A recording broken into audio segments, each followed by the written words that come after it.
Chapter 9 of the Science of Getting Rich by Wallace D. Wattles. Chapter 9 How to Use the Will. To set about getting rich in a scientific way, you do not try to apply your willpower to anything outside of yourself. You have no right to do so, anyway. It is wrong to apply your will to other men and women in order to get them do what you wish done. It is as flagrantly wrong to coerce people by mental power as it is to coerce them by physical power. If compelling people by physical force to do things for you reduces them to slavery, compelling them by mental means accomplishes exactly the same thing. The only difference is in methods. If taking things from people by physical force is robbery, then taking things by mental force is robbery also. There is no difference in principle. You have no right to use your willpower upon another person, even for his own good, for you do not know what is for his good. The science of getting rich does not require you to apply power or force to any other person, in any way whatsoever. There is not the slightest necessity for doing so. Indeed, any attempt to use your will upon others will only tend to defeat your purpose. You do not need to apply your will to things in order to compel them to come to you. That would simply be trying to coerce God, and would be foolish and useless, as well as irreverent. You do not have to compel God to give you good things, any more than you have to use your willpower to make the sun rise. You do not have to use your willpower to conquer an unfriendly deity, or to make stubborn and rebellious forces do your bidding. Substance is friendly to you, and is more anxious to give you what you want than you are to get it. To get rich, you need only to use your willpower upon yourself. When you know what to think or do, then you must use your will to compel yourself to think and do the right things. That is the legitimate use of the will in getting what you want, to use it in holding yourself to the right course. Use your will to keep yourself thinking and acting in a certain way. Do not try to project your will, or your thoughts, or your mind out into space, to act on things or people. Keep your mind at home. It can accomplish more there than elsewhere.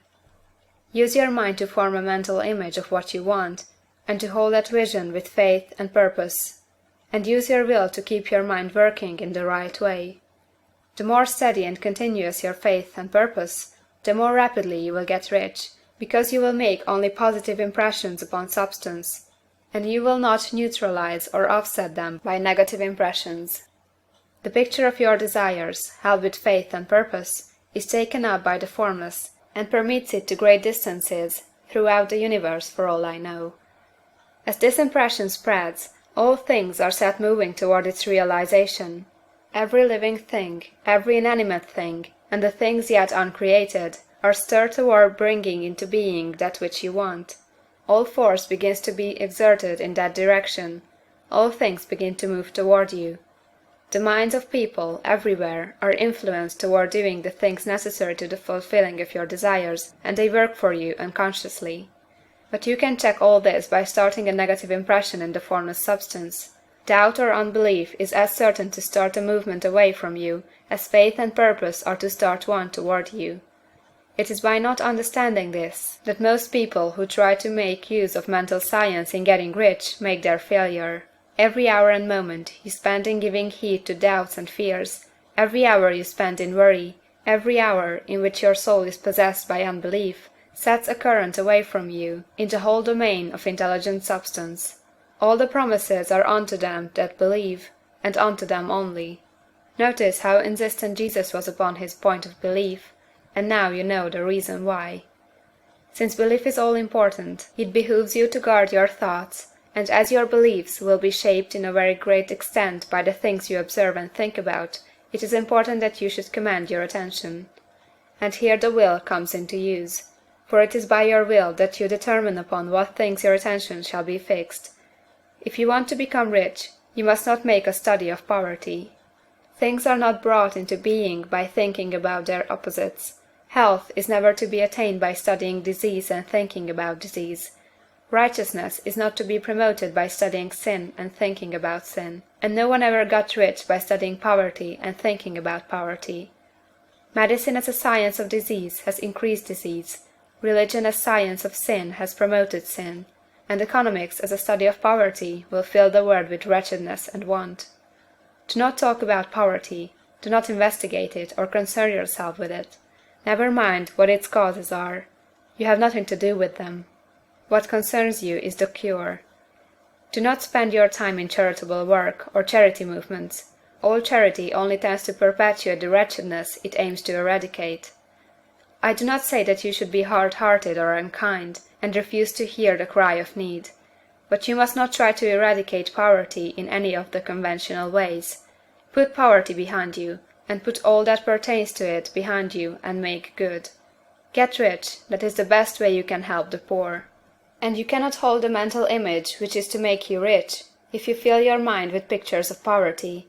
Do not read books or papers which give you circumstantial accounts of the wretchedness of the tenement dwellers, of the horrors of child labor, and so on. Do not read anything which fills your mind with gloomy images of want and suffering. You cannot help the poor in the least by knowing about these things, and the widespread knowledge of them does not tend at all to do away with poverty. What tends to do away with poverty is not the getting of pictures of poverty into your mind, but getting pictures of wealth into the minds of the poor. You are not deserting the poor in their misery when you refuse to allow your mind to be filled with pictures of that misery. Poverty can be done away with, not by increasing the number of well-to-do people to think about poverty, but by increasing the number of poor people who purpose with faith to get rich.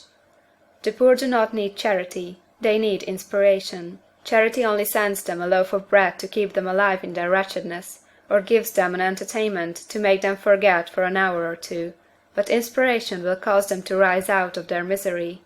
If you want to help the poor, demonstrate to them that they can become rich. Prove it by getting rich yourself.